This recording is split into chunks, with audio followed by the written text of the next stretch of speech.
That's beautiful. Um, how much are the tickets for the event itself, and where can people get them? Okay. As I said, last year when we started, we decided that we're not going to have sell tickets last year.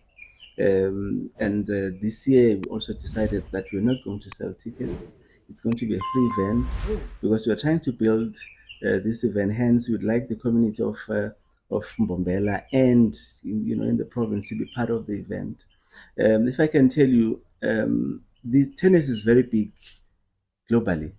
This year, Australian Open, when the Australian Open happened, they had 1.2 million people who came over 3 weeks, walk-ins. Whoa! 1.3 Like million, people who 1.2, just went to Sydney to yes, on a watch. daily basis.